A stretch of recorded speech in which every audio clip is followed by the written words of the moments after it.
Hi, this is Steve. You may know me as StepSR on Twitter and social media. And today I'm going to continue with part 3 of the Creator Coding series, the code behind XDNFT.link website. So let's get started. And first, just a review of what the website is. It's a little small website that will allow you to look up from the Mint Garden API. Using the NFT ID, you can look up NFT details.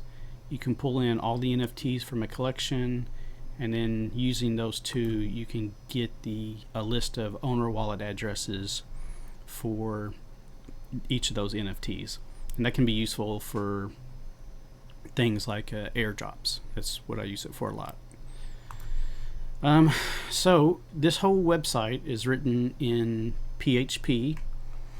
and that interacts with the Mint Garden API that we reviewed in part 2. And so let's just launch the code, and I'll show you some of the details from the code and how it interacts with the Mint Garden API. And you'll find a link to all the source code in the description of this video. So just to start with, I've shrunk down some of the sections, and I'll expand and shrink them as we go through. But if we just start at the top of the file, this is written in PHP, and it starts with creating the beginnings of a HTML document. So that'll be like our index, our main home page for the website. And in the head section, there's just a bunch of details for the metadata, the title of the page, and some style sheet information. So we don't really need to go through all that, so I'm just going to shrink that down.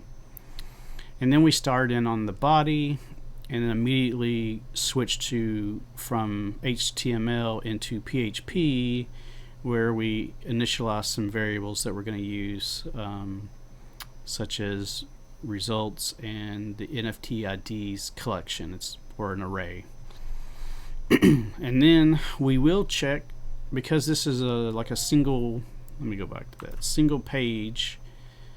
Everything works from this website on a single page. So when we go and we enter in a collection ID, say, and we hit submit, it's not going off to another page to process that submission. It's coming back to the same page in the code and then processing from there. And so if I go back and show you, so that's kind of what this line of code is doing. It's checking to see, is the page submitted?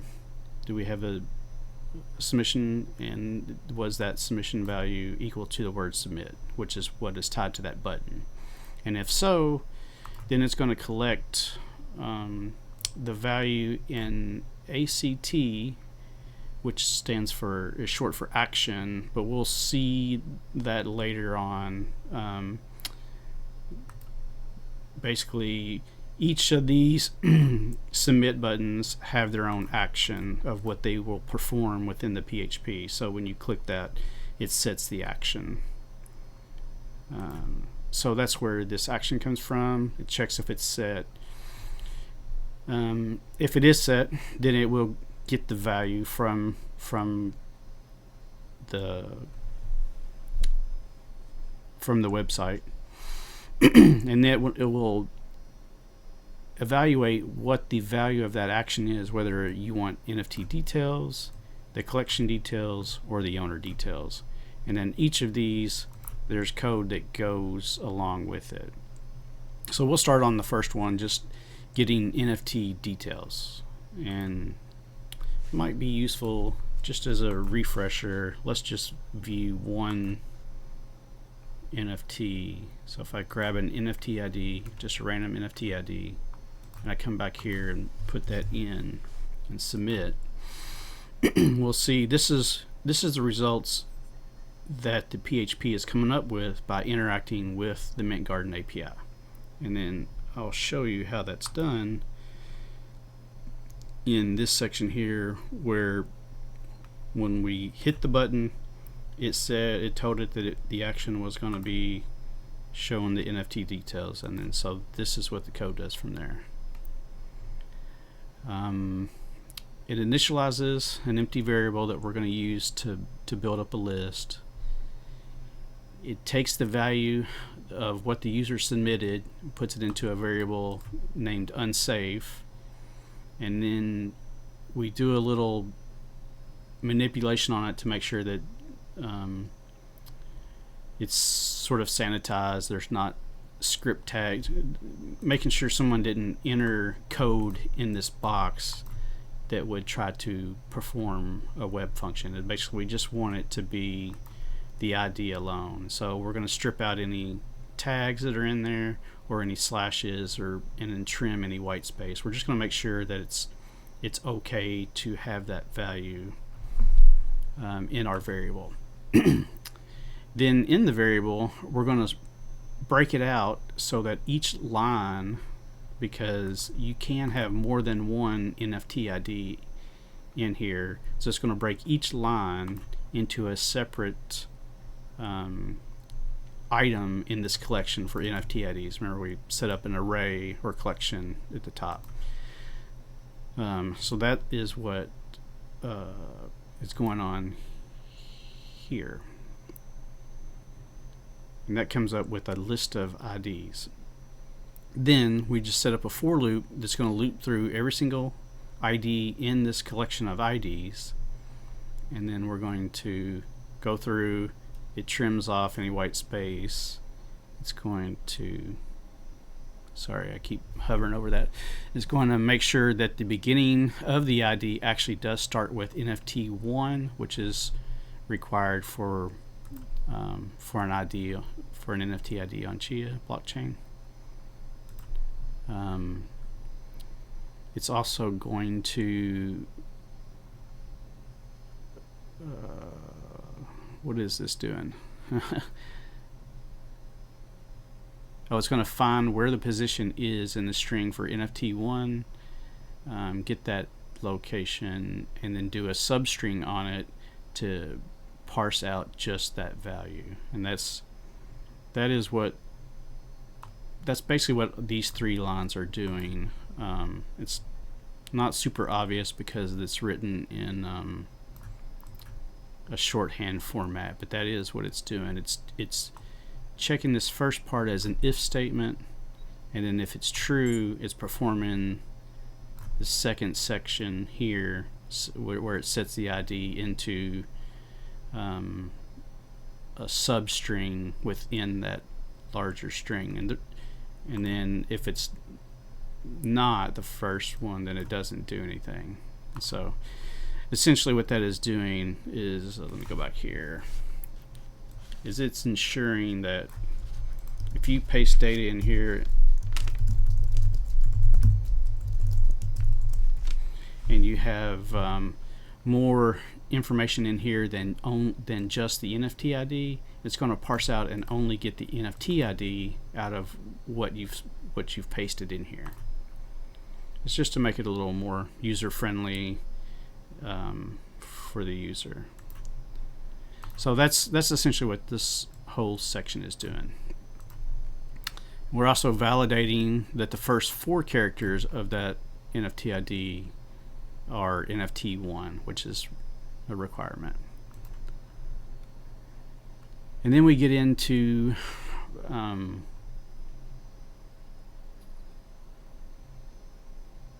some of the details of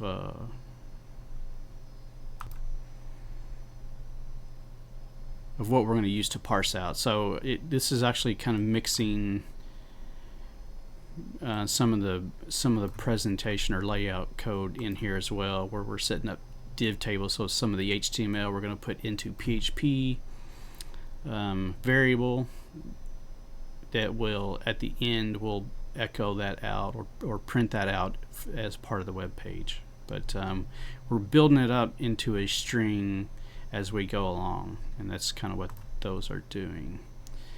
And then you'll see here on line 78, this is where we're setting up a variable that's going to contain the URL for the Mint Garden API, and this one is going to hit the NFT's endpoint, and we're going to use this variable of ID, which is what we're looping through above. Remember, we're looping through the full list of multiple NFT IDs that can be in that box, and we're choosing out one at a time, and then that's what's going to be used to call the Mint Garden API. And so this is just building up the full URL that will get used in the API. And then the way we use it, at least in PHP, is there's a function, built-in function called file get contents. You can pass it in. You can pass it in a local path, but you can also pass it in a URL, which is what we have in that API, and that will return whatever the API sends back and puts that into a variable that we call JSON. And JSON is just a big string of text. I think I showed you that in part 2. And so to make that a little easier to use, we're going to decode that JSON, which is another built-in function, give it the variable where we have our JSON results, and then that puts it into a collection called JSON data. Then once we have that, we can address individual pieces of information in the API. Let me actually show you that. So we go back to, yeah, so here's one where I already have displayed. So this is one where well, this one is for collections, not NFT. So let's actually change that. Let's do NFTs, paste in that NFT, and just run it. Okay, so now we have the JSON return for that specific NFT. And so now if we go back and we kind of show these together, where it's looking at the data, so this data section here, and then within that the thumbnail URI. And so within data it's finding thumbnail URI, and it's getting that full string of what that value is, and then it's putting that into a variable called thumbnail. And what ends up happening with that is thumbnail gets put into the website code as an image, as the source to the image, and then that's how you end up seeing this image within the results that gets displayed. Right?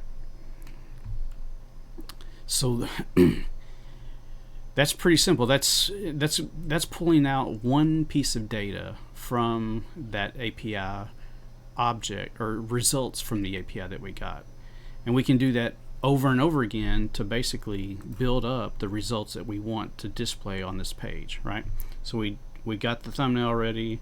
We'll go through, we'll get the NFT ID, we'll get the name of the NFT, the collection ID, the collection name, details about the creator, and also the the owner wallet address.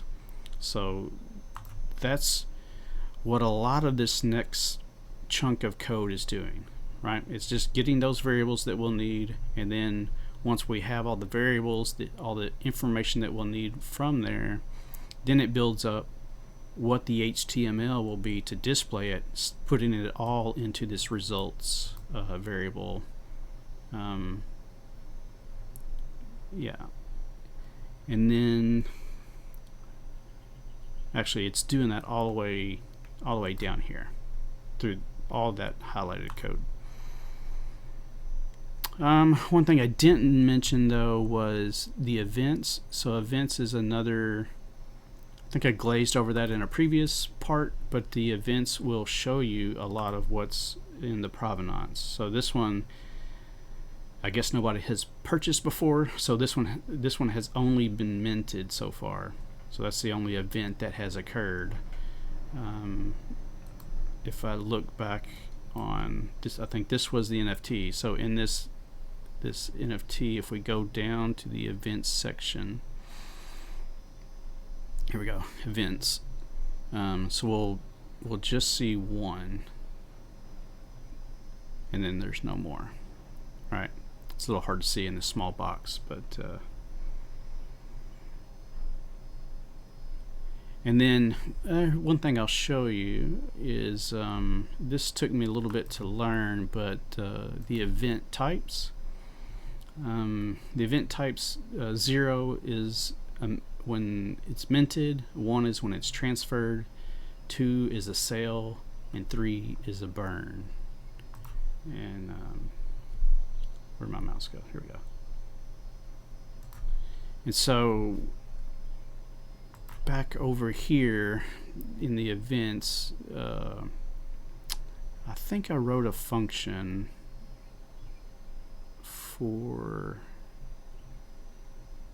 I know I did, I'm not seeing it though. Anyway, I'll scroll down because I know it's down here. So get event type. So if it calls this function, it basically just says if it's a 0, it's a mint. If it's a 1, it's a transfer. So what the API is returning is a numeric value, not the actual string of what each is. So that's just something to be aware of. You can refer back to this video to get what those values are if you need, or if I'll help you if you need it. So I wonder where that went. Oh, there it is. Okay, yeah. So there's where it calls that to get a actual text value that shows here. So that's where it's building up that string that shows that.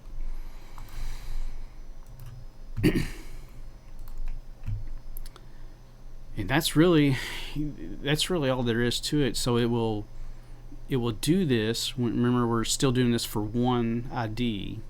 So it does all of that, prints it into the results variable, and then down here is where it's looping.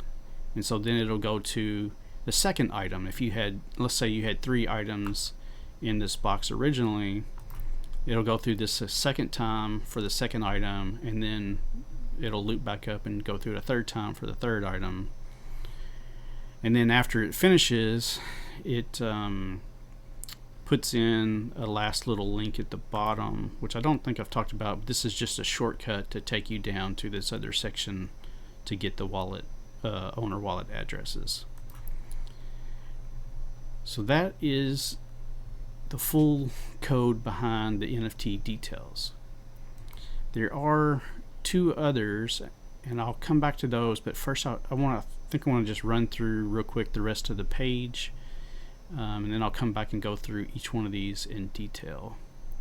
Okay, so the next section I have it closed down a little bit, but there's just the navigation bar, and that's what we see on the left side of the site. Just this little logo, a couple little links on the side, and the Powered by Mint Garden API. So that's kind of what this is. The website is using Bootstrap, which is sort of like a CSS framework, I guess is what it would be. I'm not actually positive on the right terminology, but that's why some of these classes are named the way they are, because that works with Bootstrap, which just gives it an easier way to make the site pretty without having to do a bunch of it yourself. So we don't need to go through all the details of that. The page itself, so that would be this whole full white section of the website.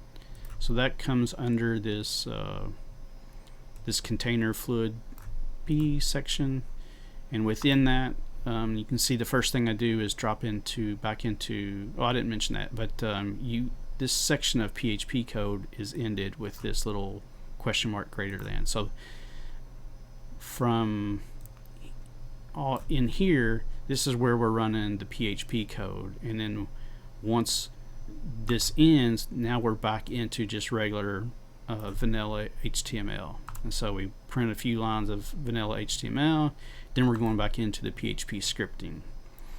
So then it's calling the 4 functions. These 4 functions match up with intro, NFT, the collection, and the owner. That's what each of these functions are, and I'll go over each of these functions down here below, but it's doing one for each menu item, and then below that it's just got information about the footer. One thing I don't think I showed you yet, but let's find a collection. I want to show you this. So I don't want a huge collection. So I'm just going to grab a collection ID, go to the collection section, paste that in. So now, when you get the results for either collection or owner wallets, it gives you a couple links here. One of them is to download it as a CSV, and that is actually linking to another PHP file called download, which will also be included in the source that you'll be able to find. I'm not going to go over that in this video.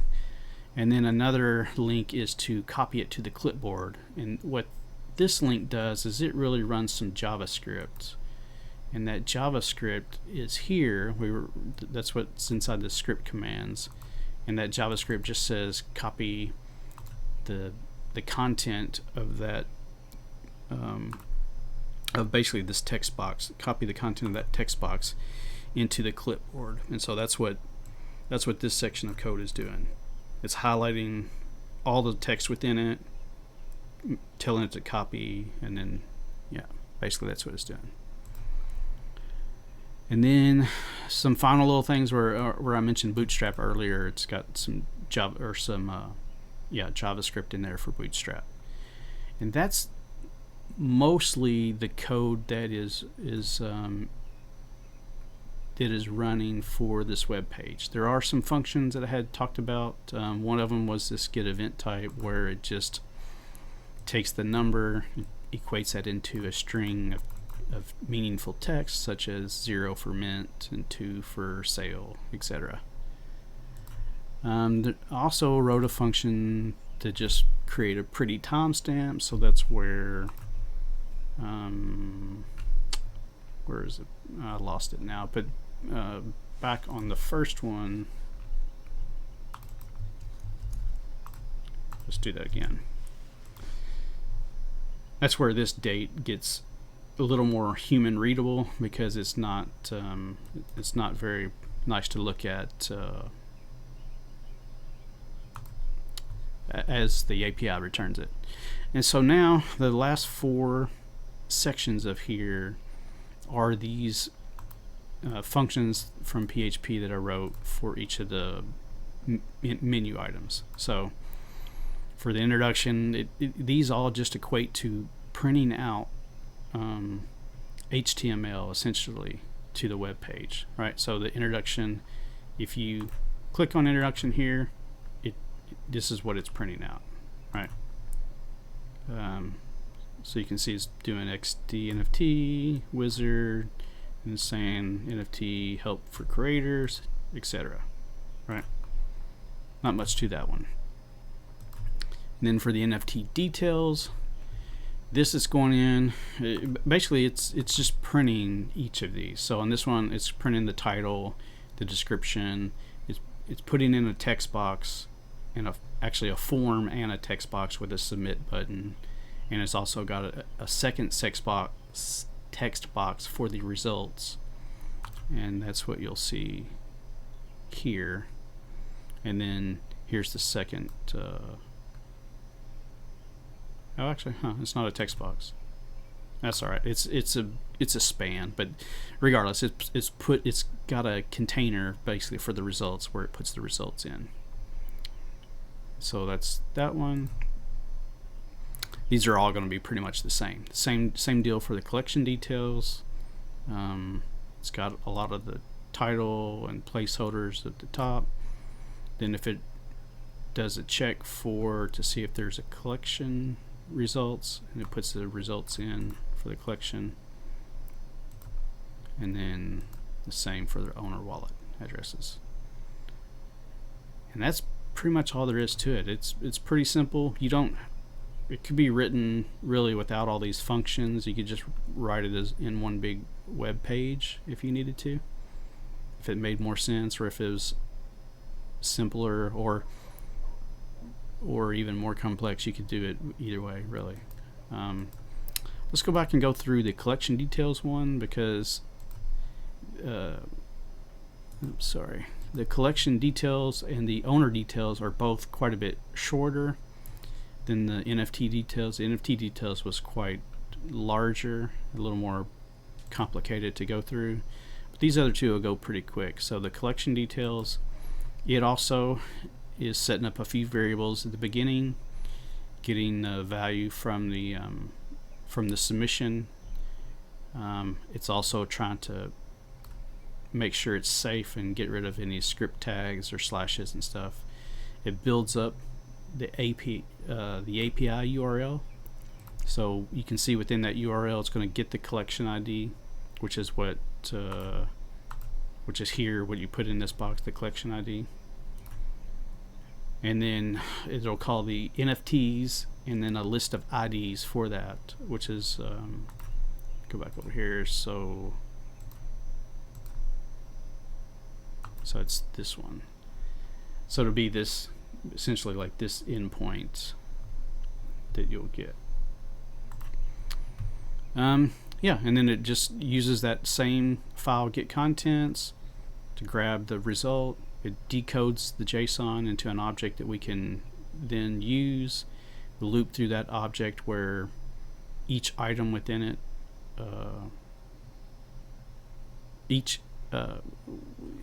we'll go through each item within that JSON object, sorry. And then for each of those, we'll get the encoded ID, which ends up being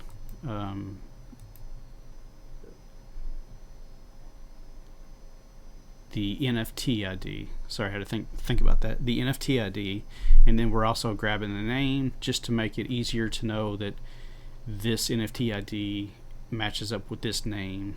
And then what is this line doing? It's building a second list with just the NFT ID alone without the name.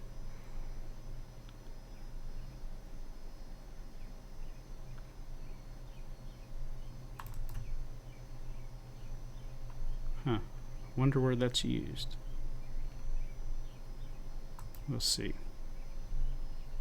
Okay, it's not used here. It's so that probably I could probably get rid of that code, but so the one that is used is the NFT list from collection, which we saw here.